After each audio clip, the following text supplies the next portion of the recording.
अगर आप इस चैनल पर नए हैं तो चैनल को सब्सक्राइब करें और नए सत्संग का नोटिफिकेशन सबसे पहले पाने के लिए बेल आइकन को दबाना।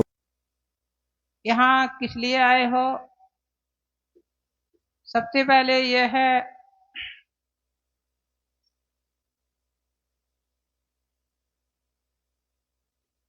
जिनको मैं कहता हूँ लोक। क्या कहते हैं? लोक। ईश्वर का लोक अलग है। ईश्वर का लोक अलग है और देवलोक अलग है और दानव लोक अलग है। दानव का कर्म अलग है, दानव का स्वभाव अलग है, दानव का भाव अलग है। देव का कर्म अलग है, देव का स्वभाव अलग है और देव का भाव अलग है। ईश्वर की, जिसे मैं बोलता ईश्वर, ईश्वर की दया दृष्टि अलग है। ये महान आत्मा अंतर कितना है। अगर आज जो भी कर्म कर रहा है वो दानव इच्छा और मन के द्वारा कर रहा है। किसके द्वारा कर रहा है? जो भी कर्म कर रहा है दानव, वो इच्छा और मन के द्वारा कर रहा है। और जो भी देव कर्म कर रहा है, जिसे मैं बोलता मृत लोक के देव, वो किससे कर रहा है?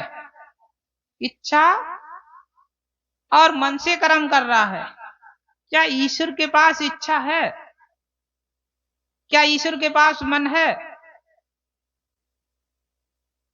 ना ईश्वर के पास इच्छा है और ना ईश्वर के पास मन है। आज मानव जाति इच्छा और मन से ही कर्म करा रही है। किस किस से करा रही है? इच्छा मन के कर्मों से ही वो कर्म करा रही है दानव से, और कर्म करा रही है देव से, और कर्म करा रही है ईश्वर से। क्या ये तीनों लोग इच्छा मन के बंधन में हैं?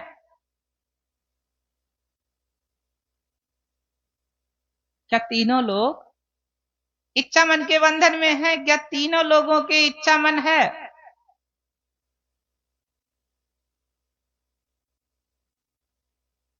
कितने लोग कहते हैं महाराज मैं ईश्वर की पूजा करता हूं, मैं ईश्वर की पूजा करता हूं। अब कोई कहता महाराज मैं भगवान की पूजा करता हूं, कोई कहता महाराज मैं देव की पूजा करता हूं, मगर आज तक किसी ने कहा कि मैं दानव की पूजा करता हूं? किसी ने कहा? ये किसी ने नहीं कहा कि मैं दानव की पूजा करता हूं। तो ध्यान रखो कि जितना पढ़ाया गया, जितना सिखाया गया और जितना चखाया गया, उसी के बंधन में समाज बंधा पड़ा है।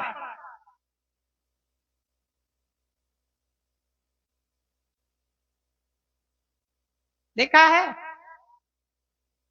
बंधन में नाव होती है, जब तक नाव की रस्सी अगर खूंटा में बंधी हुई है तब तक कितनी बल्ली लगाओ, क्या नदी पार जाओगे?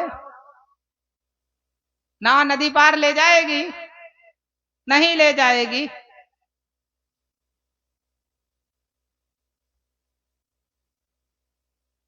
वर्तमान में जैसे कभी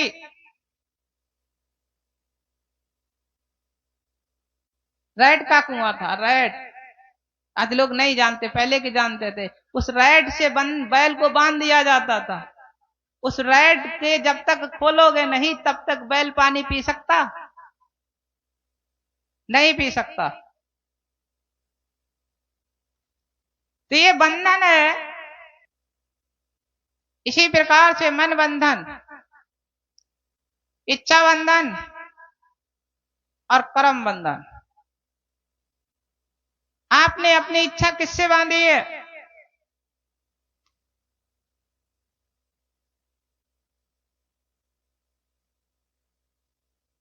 इच्छा किससे बांधना चाहिए?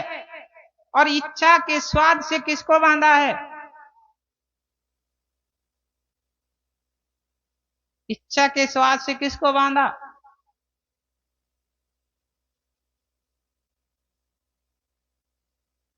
मन के भाव से किसको बांधा?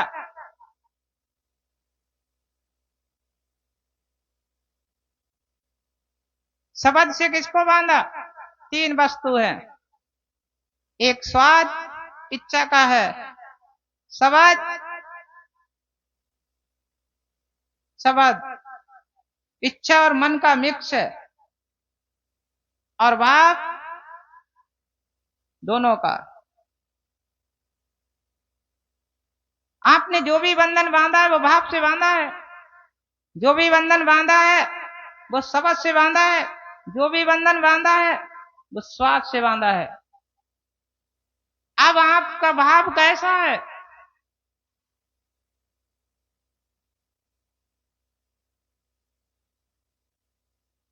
आपका भाव कैसा होना चाहिए?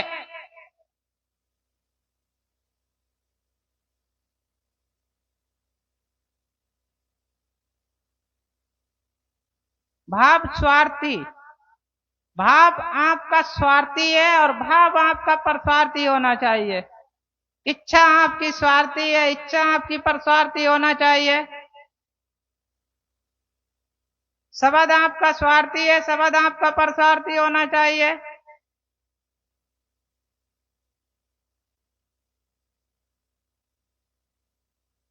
ये मृत लोक है। कौन सा लोक है?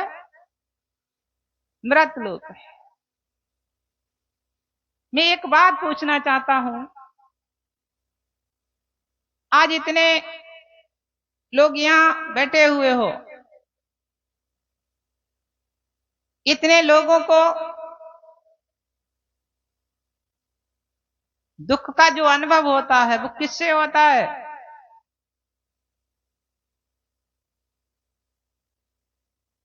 दुख का अनुभव जो होता है वो किससे होता है? है? मन से। अगर आपके पास मन चेतन है तो आपको दुख का अनुभव हो रहा हो, मन नहीं है तो दुख होगा।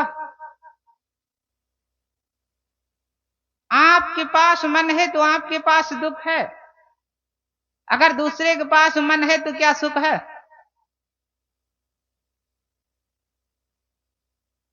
कभी तो उसे भी दुख होगा।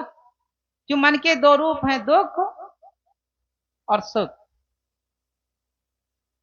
सुख है तो मन में मुस्कुराहट है, और दुख है तो चेहरा पर उदासी है।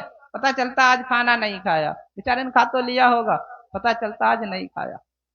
तब मन को किधर ले जाना चाहिए? मन को दुख में भी दुखी ना होना देने चाहिए। जैसे मेरा एक उद्देश्य है, क्या मन असुर लोग जो हैं, जिनको मैं असुर बोलता हूं, क्या उनके पास मन नहीं है? है? क्या उन्हें कभी दुख नहीं होता होगा? होता होगा। क्या देवलोक है, देवलोगों के पास मन नहीं है? मन है। अगर मन है तो क्या उन्हें कभी दुख नहीं होता होगा? होता होगा। अब ये बताओ, आप लोग जितने हो,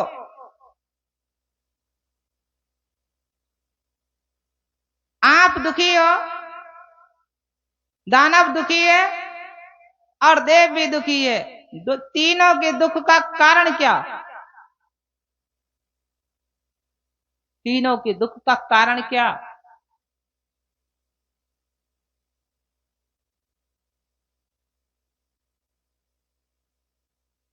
कोई पैसा के लिए दुखी है तो कोई पैसा से दुखी है। है? तो एक बात बताओ, देवताओं में क्यों दुख है? देवताओं को तो पैसा की जरूरत नहीं, उन्हें दुख क्यों है? उन्हें दुख क्यों है भाई? उन्हें भी दुख है। दानव को भी दुख है कि दानव को पैसा की जरूरत नहीं। पैसा की किसको जरूरत है? जिसका शरीर साकार है और मानव का शरीर साकार है। इन दोनों लोगों का शरीर कैसा है? निराकार सूक्ष्म। मगर इन लोगों को चाह मानव से ज्यादा है। कैसी ये चाह? मानव से ज्यादा चाह है।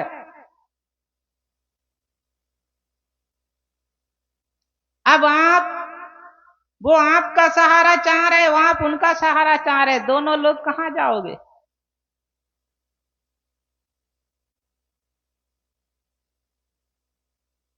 आज का समय कैसा हो रहा है? क्या ईश्वर के पास मन है? हैं? नहीं है। क्या ईश्वर को दुख होता होगा? मन नहीं है तो दुख नहीं है।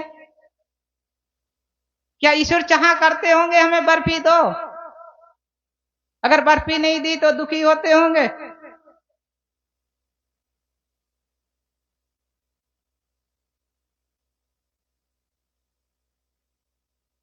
तो ध्यान रखो,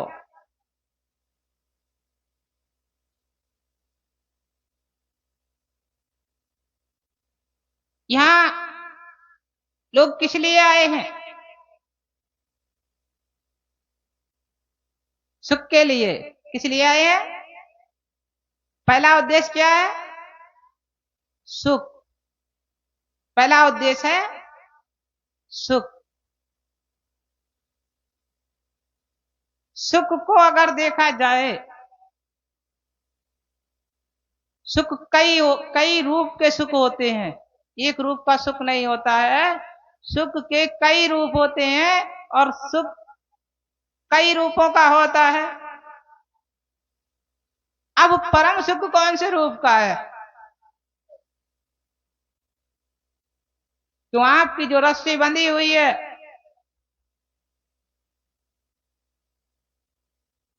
आपकी जो डोरी खिंची हुई है,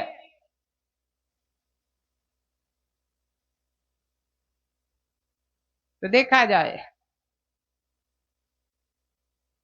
जैसे आपने देखा होगा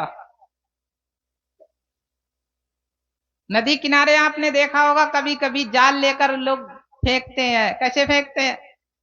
घुमा के। मगर उसमें एक चीज आपने देखी पास जाकर, उसमें लोहा के या मिट्टी के छल्ले होते हैं।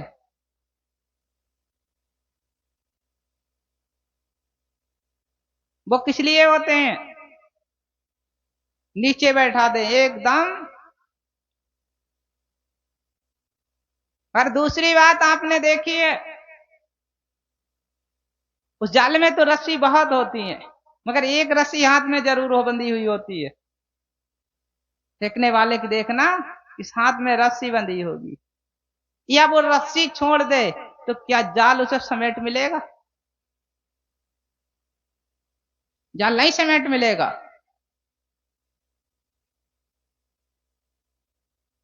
तो मुख्य उद्देश्य यह है कि जो छल्ला है,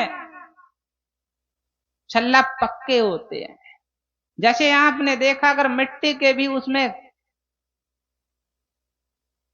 बंधे हुए हैं, मिट्टी के आकार के छोटे छोटे टुकड़े, वो भी पके हुए हैं, वो पानी में जाने से गलने वाले नहीं। अगर गल जाए तो क्या वो दाब देंगे जाल को? नहीं दाब सकते।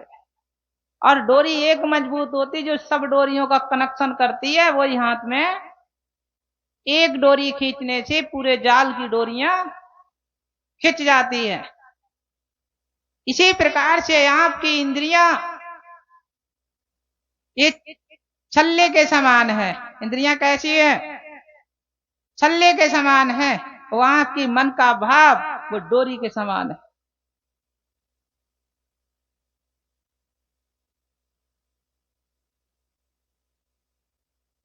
इसी प्रकार से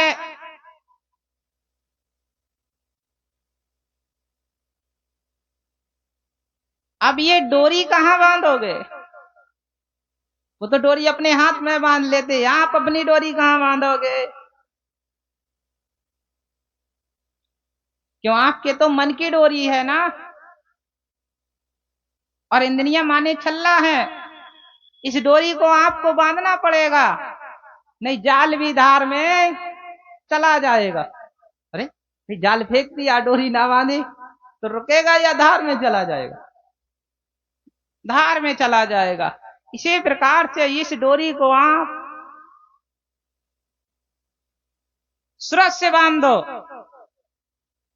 किससे बांधोगे? सूरज से बांध दो।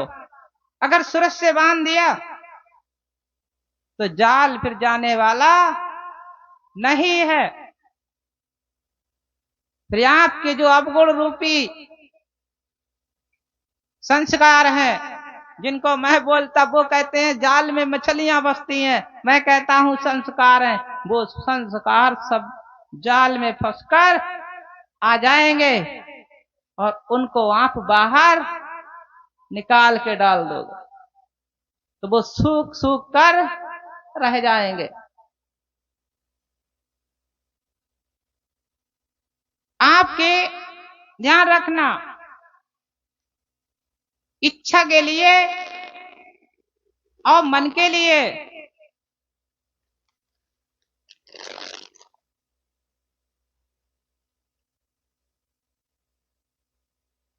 इच्छा के लिए और मन के लिए कोई वस्तु बंधन नहीं कर सकती है। अगर बंधन कर सकती है तो सूरत ही बंधन कर सकती है। क्यों, सूरत की अर्थिंग किससे है? मन की अर्थिंग किससे है? इच्छा की अर्थिंग किससे है? और इन इंद्रियों की अर्थिंग किससे है?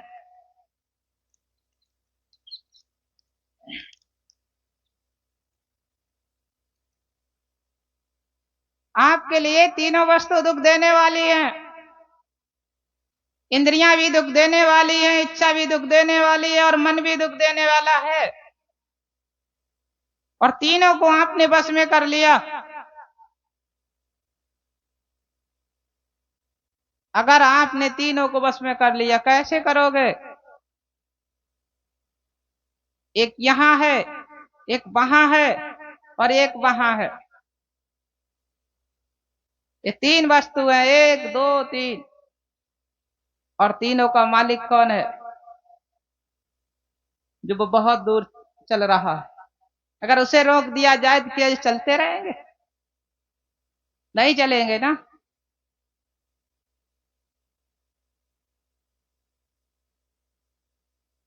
इसी प्रकार से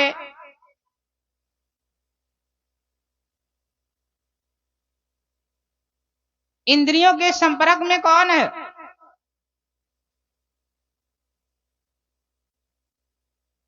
इंद्रियों के संपर्क में कौन? इंद्रियां किसके संपर्क में रहना चाहिए?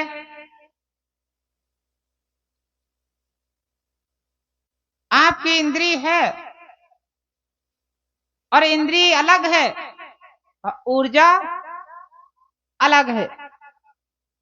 जैसे आपने देखा होगा किसी व्यक्ति को, अगर वो सो रहा है तो आंख खुली है मगर वो देख नहीं रहा है।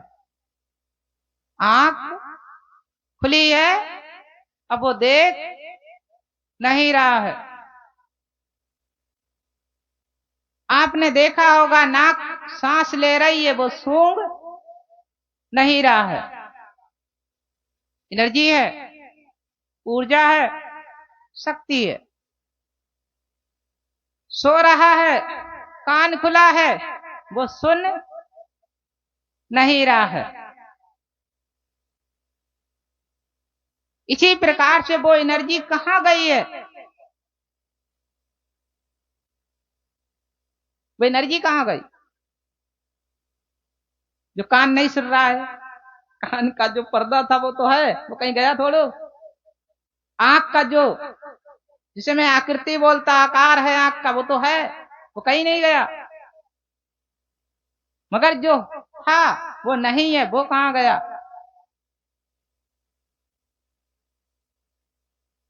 उसे जानो वो कौन है। आप इसे जान रहे जी कौन है। सबसे पहले आपकी आंखों में दो लक्ष्य हैं, एक तो आकृति और एक शक्ति। हिंदी में क्या बोलते हैं? शक्ति। शक्ति है देखने वाली, आकृति है देखने वाली। अगर आप देख रहे तो आप यही देख रहे हो कि आंख खोले लेटा है। अगर आप ये नहीं देख रहे कि सो रहा है या जाग रहा है, कैसी हो गई? आकृति है देखने वाली, और जो सो रहा है उसकी शक्ति है देखने वाली आंख को। अगर वो सो रहा शक्ति है तो वो देख रहा, ये व्यक्ति मेरे पास आया। अगर जग रहा है तो देख रहा है ये व्यक्ति मेरे पास, ये सदस्य मेरे पास आया। अगर सो रहा है, वो शक्ति नहीं है, तो क्या वो देख रहा है ये मेरे पास आया? अब देखने के दो लक्ष्य हैं। आप आकृति को देख रहे हो, शक्ति को नहीं देख रहे हो। अगर शक्ति को देख लेते तो आप ये पहचान लेते कि ये देख रहा है या खाली आंख खोले। तो पहले आप कुछ ना कुछ हिला के देखोगे, कुछ ना कुछ बोल के देखोगे, जग रहा है या सो रहा है। क्यों? आप डायरेक्ट नहीं देख सकते ना।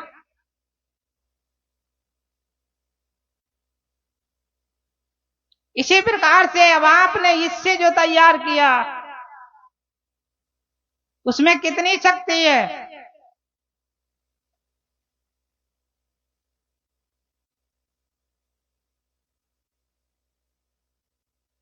कि उसमें भी इस आंख से, इस शक्ति से जो मैं बात कर रहा हूं,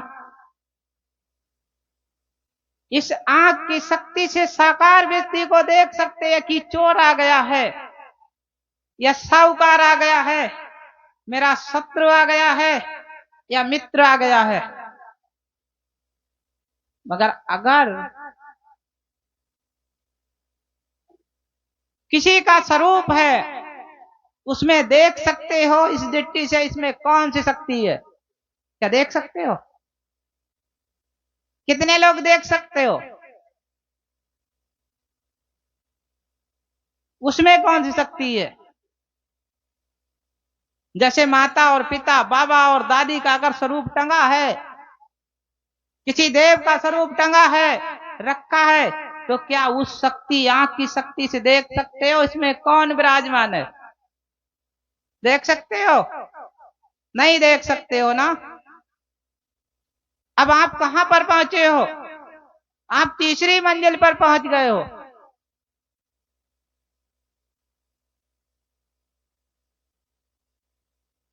इसीलिए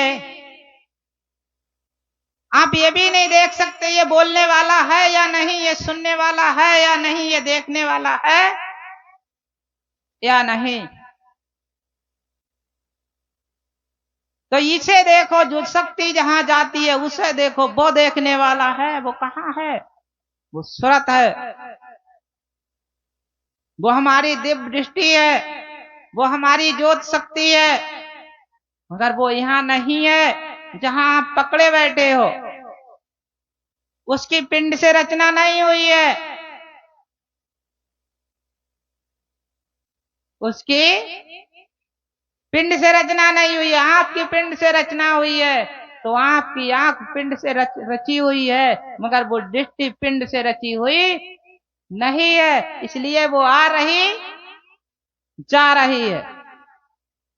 सोते समय सूहू सूहू करते हो, अगर उठा के कोई खड़ा कर दे तो पट से गिर जाओगे। अगर आपके शरीर में है तो क्यों गिरोगे? नहीं गिर सकते ना। एकदम अगर कोई बुलाने लगे तो सही से बोल पाओगे? कुछ कहने को कुछ कह जाओगे, कह जाओगे। किसी ने अगर कुछ पकड़ा दिया तो ठीक से पकड़ नहीं पाओगे। वो कहां चली गई ऊर्जा आपकी? उस ऊर्जा को देखो। वो ऊर्जा आपके शरीर में समय से काम नहीं कर रही है। जो आपने शरीर बनाया क्या उसमें समय से काम करेगी? आप तो पिंड के बने हुए हो, आप गुणों से बने हुए हो, तत्वों से बने हुए हो, प्रकृति से बने हुए हो, और वो कर्म से बना हुआ, उसमें गुण नहीं है। आप में गुण है। गुण किसे कहते?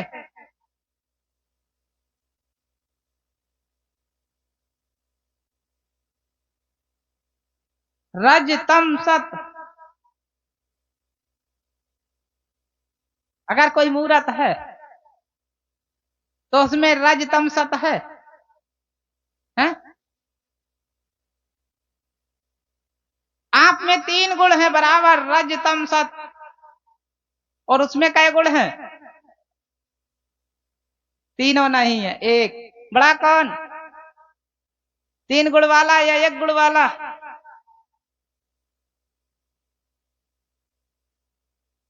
आप में बुढ़ापा, जवानी, बुढ़ापा, बचपन, तीनों बदलते हैं। और उसमें अगर आपने बच्चा बना के बैठा दिया तो बच्चा ही जीवन भर रहेगा, आप तो बूढ़े हो जाओगे।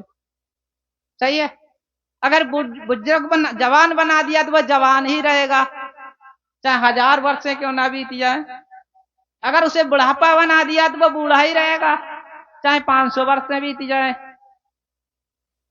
इसीलिए आप में प्रकृति काम कर रही है, उसमें प्रकृति काम नहीं कर रही है। कि प्रकृति का लक्ष्य है लाना और ले जाना। जो आपके अंदर एनर्जी आ रही जा रही वो प्रकृति ला रही है और ले जा रही है। मगर क्या प्रकृति अपने पास रख सकती है?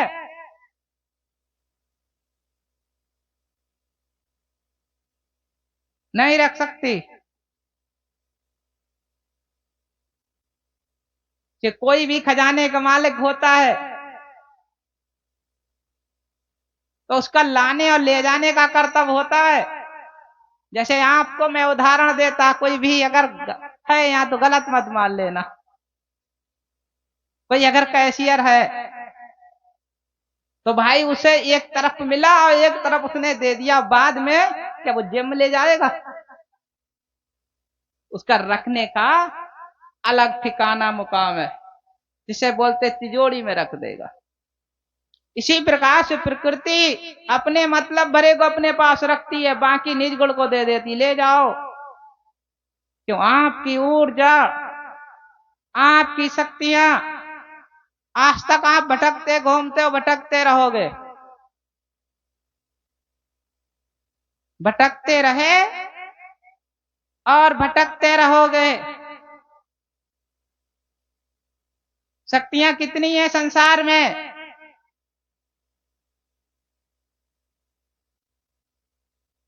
आज तक गिनी कितनी है शक्तियां, जिन्हें हम लोग बोलते देवता? कितने हैं?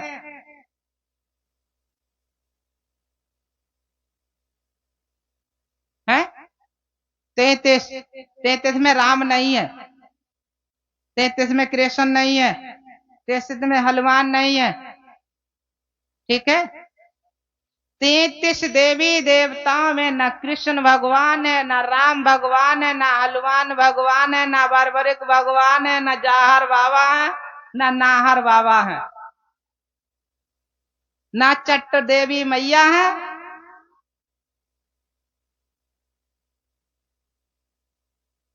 ये कोई नहीं है।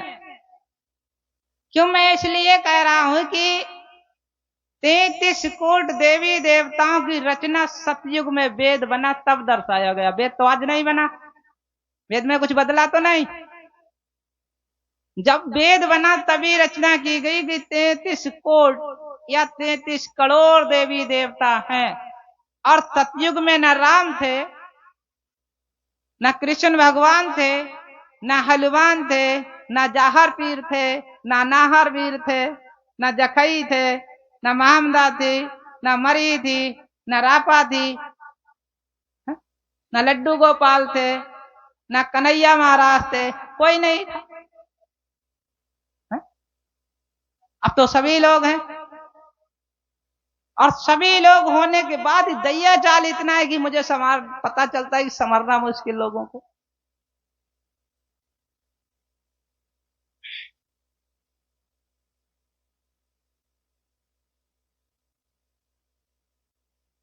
तो मेरा कहने का उद्देश्य है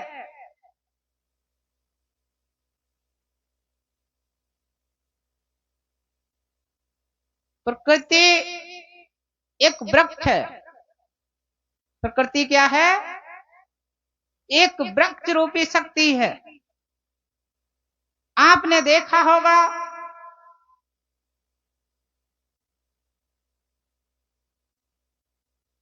ऐसे वृक्ष बहुत कम देखे होंगे जो मोटे मोटे वृक्ष हैं। जैसे एक बात का मैं उदाहरण दे रहा हूं, उसके नीचे धड़ में फल आते हो, देखे?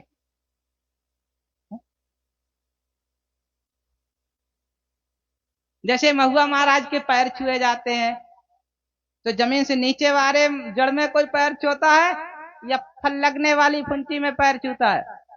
कहाँ छूता है? जड़ में, जहां उसका धड़ बोलते हैं। उसमें फल होते हैं? नहीं होते हैं। कोई पीपल के पैर छूता है तो कौन सी जगह पैर छूता है? नीचे फल वाला है या नीचे जमीन वाला? बीच का।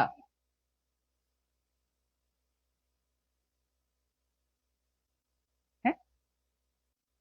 अरे जड़ तो जमीन के नीचे है, धड़ है।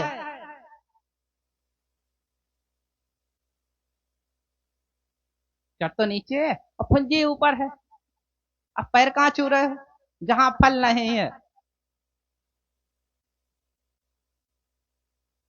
तो मेरा कहने का उद्देश्य ये समाज ऐसा ही है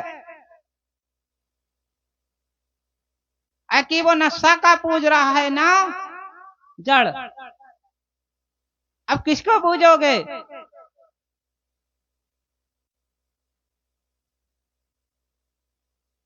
अरे किसको पूजोगे?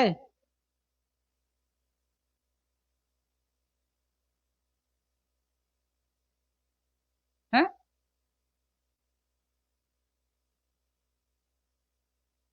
जैसे मैंने कहा वृक्ष रूपी प्रकृति है, वृक्ष रूपी प्राकृतिक है।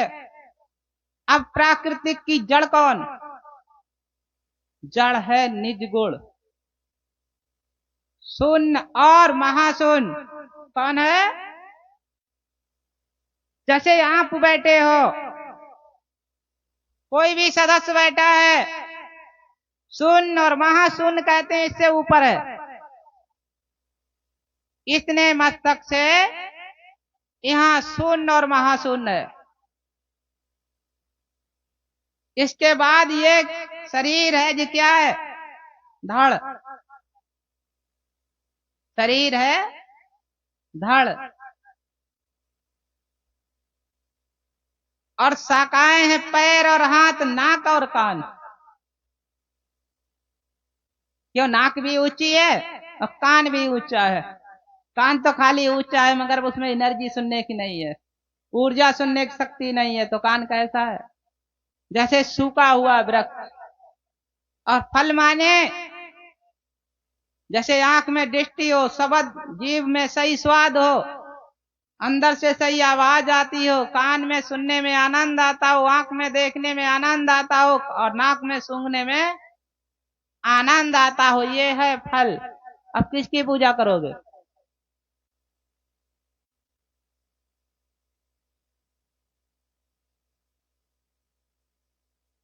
किसकी पूजा करोगे?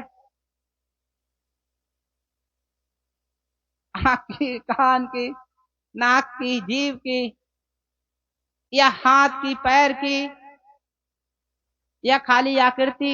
जैसे आप जब धोते हो, आज बहुत बच्चों ने कान धोए होंगे, हैं? सच बोलना बच्चों, कान धोए हैं? धोए कान? मगर कान की जो सुनने वाली ऊर्जा अब्बा कितनी धोई? सच बोलना है। सुनने वाली ऊर्जा अगर 50 किलो का पल्ला रखा है गोबर का, ताऊ चालू, ये तो इमरजेंसी काम हो है। सही है। उस ऊर्जा को नहीं धोया आंख बहुत लोगों ने धोई है, मगर आंख की दृष्टि को नहीं धोया। नाक बहुत लोगों ने धोई है, मगर नाक की जो सूंघने वाली एनर्जी है उसको नहीं धोया। बहुत लोगों ने दांत मांजे और जीभ में हाथ चलाया होगा, कैसे करके, मगर जीभ का जो स्वाद है वो नहीं धोया। क्या धोया है? अगर इतनी चीजें धो लोगे तो आनंद आ जाएगा। इसके बाद इच्छा, इच्छा को धोना है और मन को धोना है। और ध्यान रखो, आप कितनी कोशिश करो, आपके बस की बात नहीं आप धो दो, कि धोने वाला कोई और है, धोने वाला कोई और है। अब उससे आप धुलाना ही नहीं चाहते हो।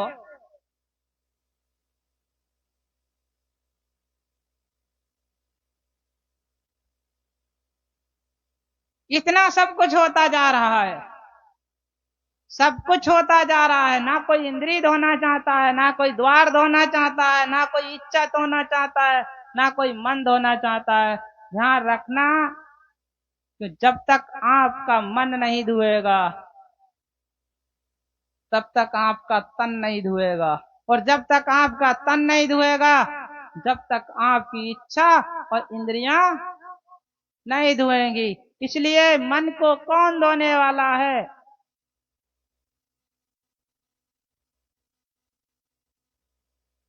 मन को कौन धोएगा? पानी धोएगी अग्नि, बालू धोएगी राख, कौन धोएगा? मैंने देखा है, जब मैं छोटा था तो पहले के बुजुर्ग लोग क्या करते थे, जो आज टूथपेस्ट चल रहा, जो नहीं चल रहा था, मैं देहात का रहने वाला हूं, मैंने देखा बहुत कम चल रहा था। तो जिस चूल्हे में कंडा जल रहा था ज्यादा का, क्या जलता था? लकड़ी और कंडा। सीधे सीधे लेते हथेली और रगड़ने लगते राख से दांत। फिर मैंने देखा अगर वो नदी के पास चले गए तो उन्हें मट्टी निकाली, रेता, और रगड़ने लगे दांत। हैं? आज क्या है? आज झमा लेकर डटते हो, हैं? झमा लेकर डटते हो। कभी स्वाद को धोया है? नहीं धोया। दांत को धोया, स्वाद को नहीं धोया।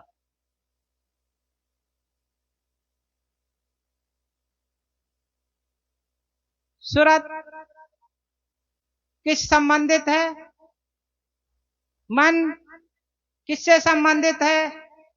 इंद्रियां किससे संबंधित हैं? और तन किससे संबंधित है? अगर आपको ब्रह्मा विष्णु को पूजना है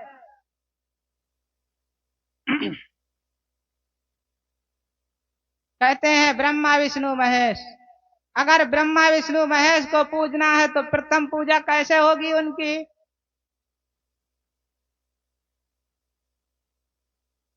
प्रथम पूजा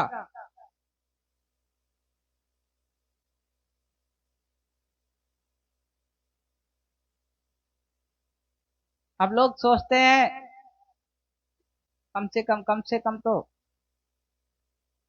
500 रुपया वाली मिठाई लाएंगे। महाराज जी यही कहते होंगे, बढ़िया वाली मिठाई लाए। अगर ब्रह्मा विष्णु शिव की पूजा करना है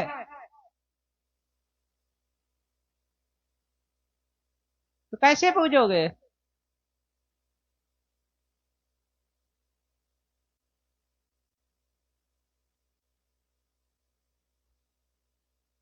ब्रह्मा जी का पूजना, जैसे मैंने अभी कहा है, आपके अंदर जागृत गुण है। कौन से गुण हैं? जागृत और सोया। जगने में और सोने वाले में कितना अंतर होता है? हैं? बहुत अंतर होता है ना, कि जगने वाला तैयार बैठा है और सोने वाला तैयार होगा, और जब तक तैयार होगा तब तक भागने वाला भाग जाएगा। और जो तैयार बैठा वो तो पकड़ लेगा भाग के। अब बताओ कैसे रहोगे? तैयार रहोगे भागने के लिए, सो के तैयार होगे? हाँ?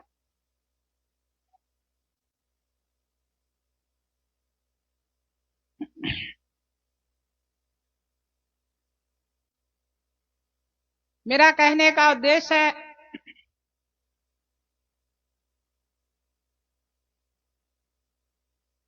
गुण जागृत, जागृत गुणों की पूजा करो।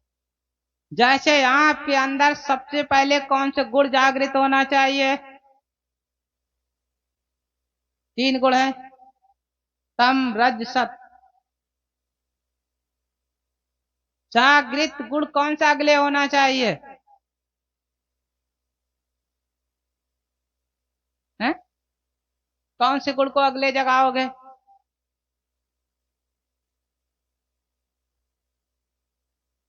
हैं? सतगुण तो बीच का है, ये चलोगे तो एक ही तरफ से। हैं? पानी बरसेगा तो ऊपर से आएगा, बाद में जड़ में जाएगा, और एनर्जी धरती से आएगी तो जड़ से आएगी, बाद में ऊपर जाएगी, या बीच में कोई चीज लग जाएगी? ये बताओ। पहले कौन से गुण जागृत करोगे? लाठी बांधो और तमोगुण ले लो। सबसे पहले रजोगुण। रजोगुण का मतलब यह है कि ज्ञान होना चाहिए, ज्ञान होना चाहिए। आज इस संसार में सबसे बड़ा ज्ञान है, ज्ञान से बड़ा कुछ नहीं है? पहलवान को भी ज्ञान चाहिए, डॉक्टर साहब को ज्ञान चाहिए, वकील साहब को ज्ञान चाहिए, चाहिए, और मास्टर साहब को ज्ञान चाहिए। जितने डिपार्ट हैं सबके लिए ज्ञान अगले है, ज्ञान नहीं तो कुछ नहीं। और संगत को क्या चाहिए? अज्ञान है? क्या चाहिए? अज्ञान। संगत के लिए, संगत के लिए ये कह दो, बेटा तुम कुछ मत करना, तुम कुछ मत करना, 5.25 हमारे लिए दान में निकालते रहना, मरने के बाद सीधे भगवान के घर तुम्हें छोड़ आएंगे हमारे देवता। तो सचमुच ज्यादा से ज्यादा लोग 5.25 महाराज जी को निकाल कर रखने लगेंगे कि भगवान जी कह रहे महाराज जी आपको कितने पाप करो, कुछ भी करो, मगर मरने के बाद तुम्हें दुख नहीं होने देंगे, तुम्हें सीधे सीधे हमारे देवता भगवान के घर रथ पे बैठाल के छोड़ देंगे। इस अज्ञानता में मानव फंसा है। अगर ये अज्ञानता में फंसा नहीं होता तो आज भोगता नहीं होता। अज्ञानता में फंसा है, ध्यान रखो।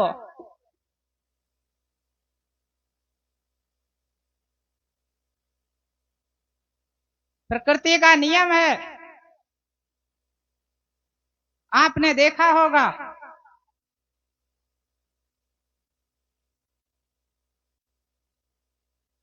जितने हमारे वृक्ष हैं, जितने हमारे भोग योनि के जीव हैं, ये जड़ हैं। वृक्ष कौन है? जड़। और पशु कौन है? चेतन। उन्हें जड़ नहीं कह सकते कि वो सुन रहे हैं, वो चल रहे हैं, वो खा रहे हैं, वो देख रहे हैं, वो बोल रहे हैं, मगर वृक्ष बेचारा चल नहीं रहा है, वो सुन नहीं रहा है, वो खा रहा है, एनर्जी खा रहा है, मगर वो साकार वृक्ष को वृक्ष नहीं खा रहा है, इसीलिए उसे जड़ कह दिया। मगर आपने एक चीज देखी है,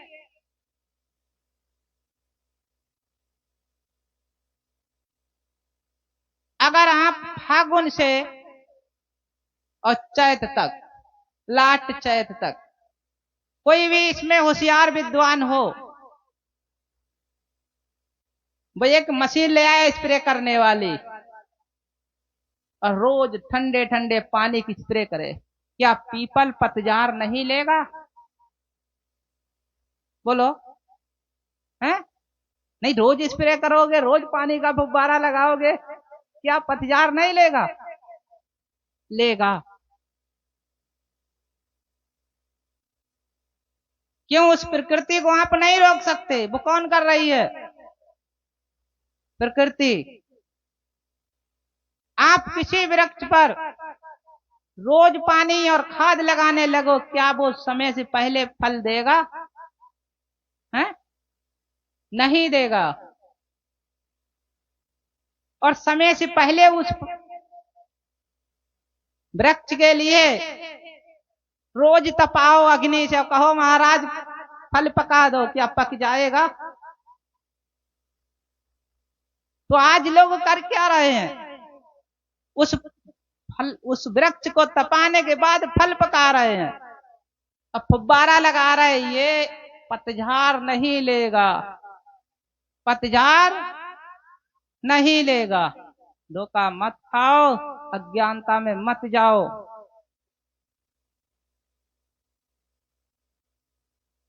ज्ञान होना चाहिए। कर्म जो आपने किया इंद्रियों से किया है। किससे किया है? इंद्रियों से किया है, इच्छा और मन से किया है। एक कर्म जब चुकेगा तो इंद्रियां इच्छा मन से चुकेगा, दूसरी वस्तु चुकाने वाली नहीं है, वो धोखा है। वो क्या है? धोखा है। कोई किसी को कर्म नहीं दे सकता, इतना है। एक रास्ता कंकड़ वाली है और एक रास्ता बालू वाली है। तो कंकड़ वाली रास्ता पर चलोगे तो कंकड़ पैर में चुभेंगे, अब बालू वाली रास्ता पे चलोगे तो कंकड़ चुभना रुक जाएंगे, इतना तो है। मगर वो कहो कन्हैया लेकर आपको कंकड़ वाली रास्ता पे चलाता रहे, क्या चलाएगा? नहीं चला सकता। बता सकता है कि ये कंकड़ की है, ये बालू की है। मगर आज लोग ये कह रहे हैं महाराज जी वे तो कंकड़ सब तो चले जात, कि लोलल चला रहे हमारे महाराज जी। धोखा मत खाओ। अगर आप आत्म सुख के लिए आए हो, सुख कितने हैं आपके लिए जरूरी? सुख कितने जरूरी? क्या सब सुख सुखमान है? जितने सुख के लिए आए हो बटोरने के लिए, वो सब सुखी तुम्हारे लिए सुखदाई बनेंगे? हैं? बनेंगे सुखदाई? नहीं बनेंगे ना।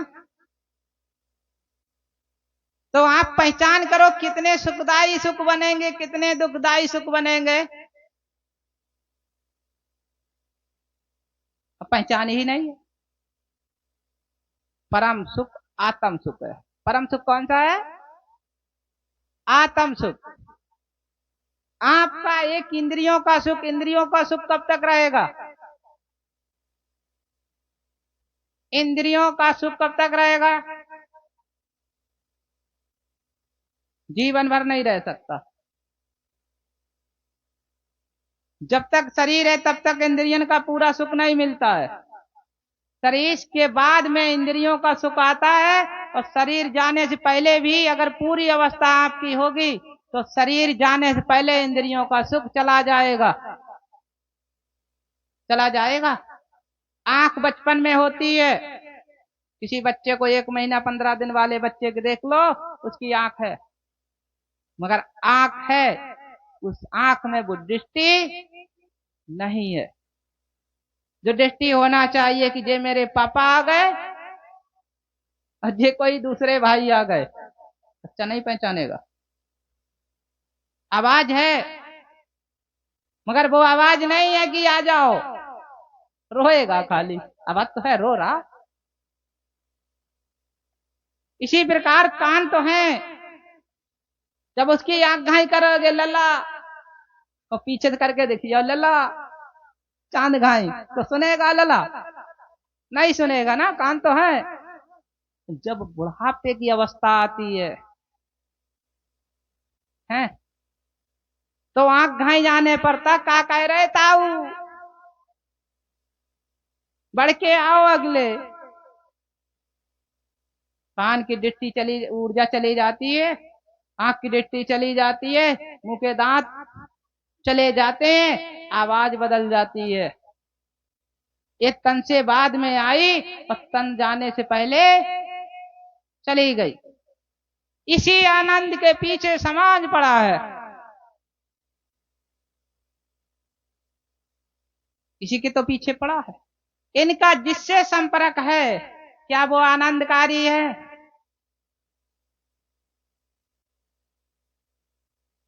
आप जोड़ लो।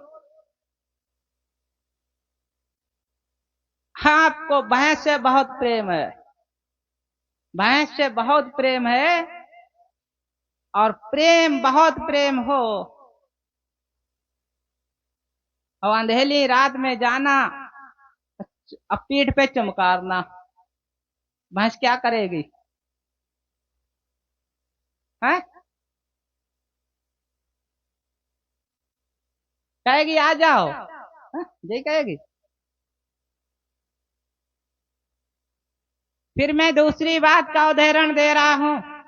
तुम्हें बहुत प्रेम है अपने इष्टों से। किससे? इष्टों से। जो मृत लोग की देवी देवता लोग पूछते हैं, कैसे पूछते हैं? कोई बकरिया दे रहा, कोई मुर्गिया दे रहा, कोई भेड़िया दे रहा, कोई सोरिया दे रहा है, दे रहा है। और वो बोले ना, चुप्पा जाए और घेंट काटे और रख के चला आए, क्या वो मान्य होगा? है ये जायफर देने वाला जायफर रख के चुप्पा रख के चला आए, मान्य होगा? नहीं होगा। क्यों? वे मन की बात जानते हैं, तो बोलने की क्या जरूरत? जब तक कहोगे नहीं महाराज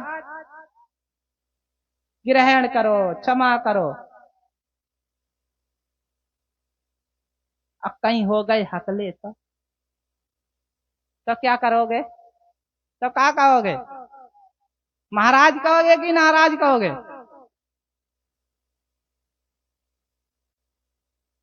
है? नाराज भी हो सकता है, नाराज नाराज तो कहेगा हम तो अच्छे हैं, तब भी कह रहा नाराज नाराज। तो ध्यान रखो, उस चीज से प्रेम करो जो जवान ना हो, दृष्टि ना हो, सुगंध का स्वाद ना हो। आज तुम पहले सूंघते हो, बाद में कहते अच्छी है धूप बत्ती। आप अपने नाक में रुई दबा लेना और फिर कहना अच्छी है महाराज धूप बत्ती। उन्हें अच्छी नहीं है, आपको अच्छी है। क्यों आप सूंघ रहे हो, वो नहीं सूंघ रहे हैं। ध्यान रखना, क्यों? आपकी जो सूंघ सकती है वो किससे है? नाक से। उनके नाक है? नाक है? नहीं है। तो आपके शरीर से उनके शरीर में अंतर है। क्यों? आप 5 तत्व हो, वो 3 तत्व। तो एक बंधन में क्यों बंधे पड़े हो ना? क्यों? वायु गुण नहीं है, वायु तत्व है, इंद्रिय गुण है। अब तुम अवगुण को दे रहे हो। किसको दे रहे हो? अवगुण को।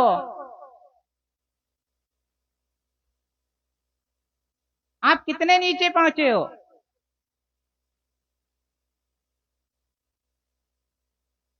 क्यों? सुगंध किसमें प्रिय है? और सुगंध किसकी प्रिय है? सुगंध किसकी प्रिय है? सुगंध किसमें होना चाहिए?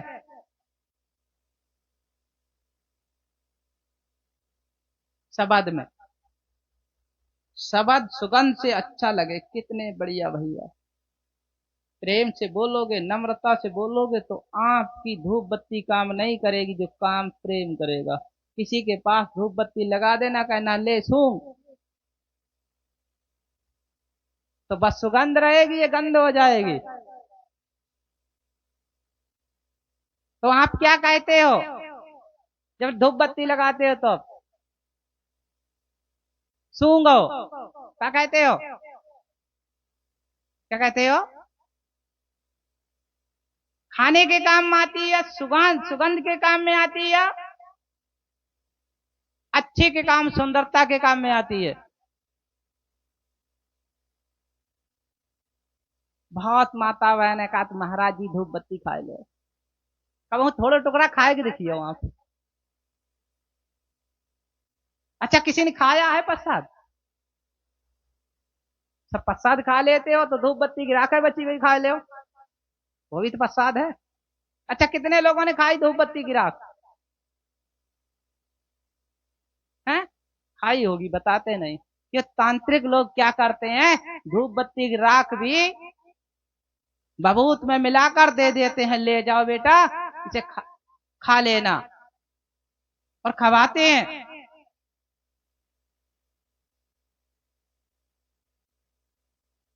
इंद्रियां,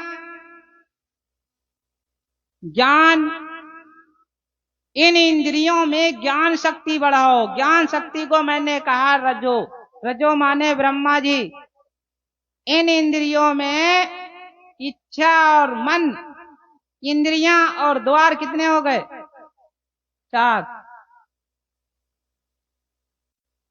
ये द्वार कान को कह सकते, आंख को कह सकते, नाक को कह सकते, मुंह को कह सकते, मगर हाथ को द्वार नहीं कह सकते। हाथ को कह सकते इंद्रियां।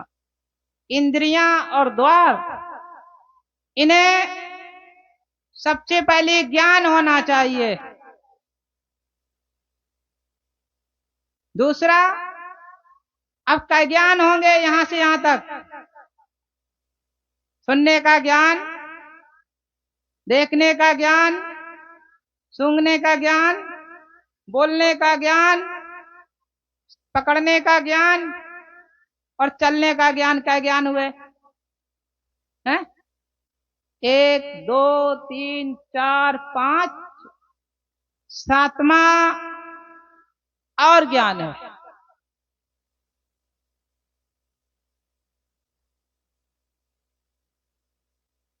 ये महान आत्माओं,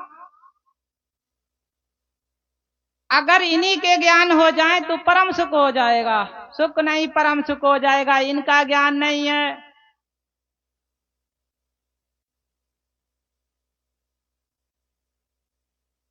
कि जो आपकी आंख देख रही है, वो दूसरे की आंख आपको नहीं देख रही है। ध्यान रखना, ये सोचना चाहिए कि मेरी आंख तो प्रेम से देख रही, क्या दूसरे की आंख मुझे उसी प्रेम से देख रही है? नहीं देख रही है। क्यों? आंख एक जैसी, मगर उनमें दृष्टि देखने की एक नहीं है, अनेक है। सुनने की आवाज एक नहीं है, अनेक है। सूंघने की सुगंधता ऊर्जा एक नहीं है, अनेक है। किसी को कोई सुगंध अच्छी लग रही तो किसी को कोई, मगर नाम एक ही, सूंघना। बोलने का स्वाद अलग है, कोई किसी प्रकार से बोल रहा, कोई किसी प्रकार से बोल रहा। पकड़ने का आनंद अलग है, अनुभव अलग है। चलने का अनुभव, ये ज्ञान होना चाहिए। ये ज्ञान हो गया ब्रह्मा जी का। ब्रह्मा जी तब प्रसन्न होंगे। अब ज्ञान नहीं देखते जा रहे हो, ज्ञान नहीं सुनते जा रहे हो, ज्ञान नहीं सूंघते जा रहे हो, ज्ञान नहीं बोलते जा रहे हो, या खाते जा रहे हो। ज्ञान नहीं पकड़ते जा रहे हो, ज्ञान नहीं चलते जा रहे। अगर चलते चले गए और ज्ञान नहीं है, ठीक है, तो ज्ञान होना चाहिए। एक तो पानी होता है और एक अग्नि होती है। दो होते हैं, पानी और अग्नि। अगर छोटे बच्चे को छोड़ दिया जाए, उसे ज्ञान नहीं है, तो पानी में वो निकलता चला जाएगा, चला जाएगा। और छोटे बच्चे को ज्ञान नहीं, उसे छोड़ दिया तो वो अग्नि में बढ़ता चला जाएगा। कहोगे रुक रुक अग्नि जल जाएगा जल जाएगा, और पानी तो कहोगे रुक डूब जाएगा डूब जाएगा। उसे ज्ञान नहीं है, तभी तो वो सकिलता जा रहा है। आपको ज्ञान है, ज्ञान होना चाहिए कि जलना है, इसमें बढ़ेंगे तो जल जाएंगे, इसमें बढ़ेंगे तो डूब जाएंगे। इसी प्रकार से बोलने का ज्ञान होना चाहिए, खाने का ज्ञान होना चाहिए, देखने का ज्ञान होना चाहिए। अब देखने का ज्ञान क्या है? देखना क्या चाहिए? सुनने का ज्ञान है, सुनना क्या चाहिए? सुन क्या रहे हो? इसी प्रकार से फिर आता है सतोगुण। क्या आता है? पालन करता। अगर ज्ञान होगा तब इंद्रियों को पालोगे। अगर धूल उड़ रही है तो आपको ज्ञान है कि धूल उड़ने से आंख बंद कर लो, नहीं तो आंख में धूल पड़ जाएगी, और धूल पड़ गई तो आंख लाल पड़ जाएगी, लाल पड़ गई तो खोलना मुश्किल हो जाएगी। इसी प्रकार से ज्ञान नहीं तो वो तो और खोल के देखेगा कैसे पड़ेगी। आज हमारे बच्चे खोल के देख रहे कैसे पड़ेगी धूल। अगर आपको ज्ञान है तो पालन करता है, क्यों? आंख का पालन करोगे, पालन करता बोलते हैं विष्णु भगवान को। कान का पालन करोगे, जीभ का पालन करोगे, स्वाद का पालन करोगे, इंद्रियों का पालन करोगे, पालन करता। फिर कहते हैं रजो और सतो, फिर आया है तमोगुण। तमोगुण को अगले मत लाओ, जो तमोगुण ये है कि हमारी इंद्री क्यों नहीं संभलेगी, हम पालन क्यों नहीं कर पाएंगे, हम ज्ञान विवेक क्यों नहीं लाएंगे। आज हमारे बच्चे हैं वे तमे में फंसे पड़े। काय में फंसे पड़े? तमे में मत फंसो। ये गुणों का मैंने बताया है, गुणों का पूजन करो। खीर, हलवा, लपसी, बर्फी, भगवान खुश नहीं होंगे अगर तुम्हारे कर्म शुद्ध नहीं होंगे। कर्म अशुद्ध रखोगे तो रोज एक मंत्र लगवाओ भैया घर जाके, मुझे कोई मतलब नहीं। रोज यज्ञ करवाओ, रोज व्यंजन घर में गड़वाओ। बहुत लोग व्यंजन करवाने वाले आए, बहुत हवन कराने वाले आए।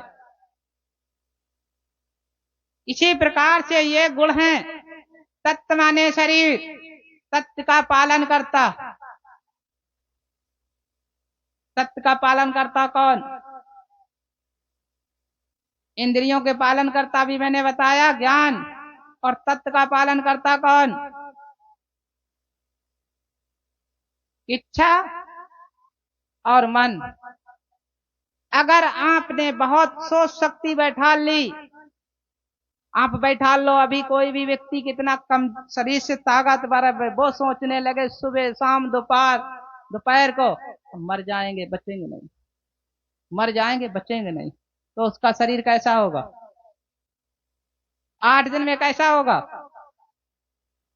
बदल जाएगा। और उसे रोग हो, वो कहे मरेंगे नहीं मरेंगे तो देखा जाएगा, तो उसका शरीर कैसा होगा? कि वो जब कहेगा मरेंगे तो देखा जाएगा तो खाएगा रफ्ता के, और जिसने कह दिया है कि मर जाएंगे बचेंगे नहीं तो खाना छोड़ देगा, छोड़ देगा। तो ज्ञान, इच्छा और मन। इच्छा मन स्तन की रक्षा करने वाले। इच्छा मन कौन है?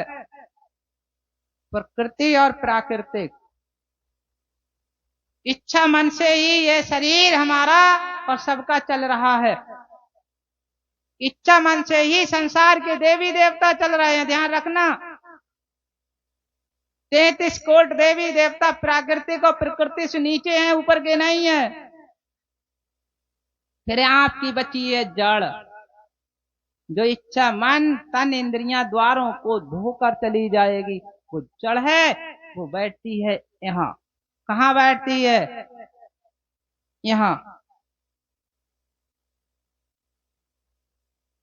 यहां से उसका द्वार है, यहाँ को खुला हुआ है। ये ब्रह्मांड है, ये हमारा ब्रह्मांड है, ये हमारा पिंड है। पिंड में कर्म इंद्रियां हैं और ये ब्रह्मांड ज्ञान इंद्रियां हैं। भाई यहीं तक तो है।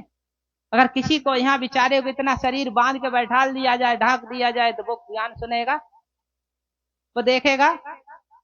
कुछ नहीं कर सकता ना।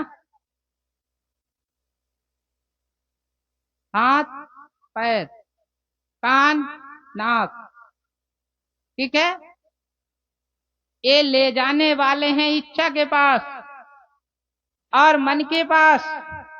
इच्छा मन ले जाने वाला है सूरत के पास।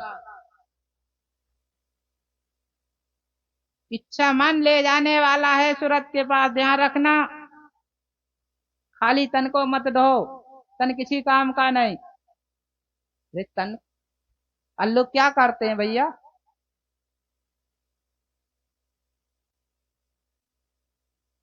अरे तन तो है, एनर्जी नहीं तो तन से क्या फायदा? तन कम हो, एनर्जी होना चाहिए, शक्ति होना चाहिए, तेज होना चाहिए। इसीलिए प्रकृति इच्छा मन है।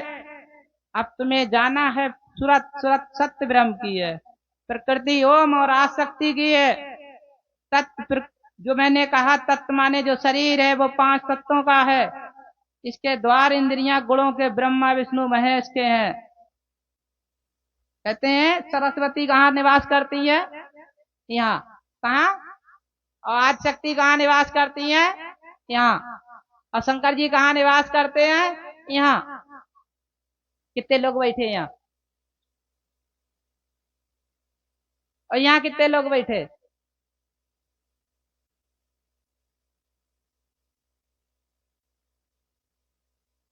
इसी प्रकार से सूरत सत्य ब्रह्म की है। मन ओम का अंश है, इच्छा आज शक्ति का अंश है, शरीर पृथ्वी अग्नि वायु जल आकाश का अंश है, इंद्रियां द्वार ब्रह्मा विष्णु महेश के अंश है। अब तुम किसको भोग लगा रहे हो? आ जाओ महाराज 26, कोई कहते आ जाओ महाराज ब्रह्म राक्षस, कोई कहते आ जाओ महाराज अवगढ़ महाराज। तो ध्यान रखो, किधर से पूजा करोगे? इधर से या द्वार इंद्रियों से? पहले पूजा किसकी करोगे? इसकी या द्वार इंद्रियों की? चक्कर में पड़े अब। बताओ पहले पूजा किसकी करोगे? द्वार इंद्रियों की या शून्य की? शून्य की कैसे कर लोगे? बताओ भाई। जब तक आप गुरु के बताया हुआ पालन नहीं करोगे, ज्ञान नहीं सुनोगे, स्वरूप को नहीं देखोगे, गुरु कभी नहीं देखा, और ज्ञान सुनते रहो, आनंद नहीं आएगा। तो शरीर देखोगे तभी तो बात। बच्चे आते हैं मुझसे, मेरे पास लाइन लगा देते हैं, और उनको मैं ना मिलूं तो 25% चारे सत्संगम चले जाए, महाराज जी बातें ना कर, चले जाएंगे। अब इसको विश्वास करते हैं या इंद्रियां द्वारों का? मैं कह देता बेटा जाओ कोई बात नहीं, मैं मालिक से प्रार्थना करूंगा। मैं ये नहीं कह देता मैं सब कुछ करूंगा, ध्यान रखूंगा, मालिक से प्रार्थना करूंगा। ध्यान रखने का ये मतलब नहीं है कि मैं कुछ करूंगा। इसी प्रकार से जब मैं ध्यान करूंगा, ध्यान रखूंगा, तो आपको ध्यान करना है, ध्यान रखना है। कितने लोग ध्यान रखते हो मालिक से ध्यान करने में? अगर प्रतिदिन मालिक से ध्यान करने लगो तो परम आनंद आ जाएगा, और मालिक से ध्यान नहीं करोगे तो कोई आनंद नहीं आएगा। विश्वल को सत्तात्म नमन, विश्वलनी को सत्तात्म नमन।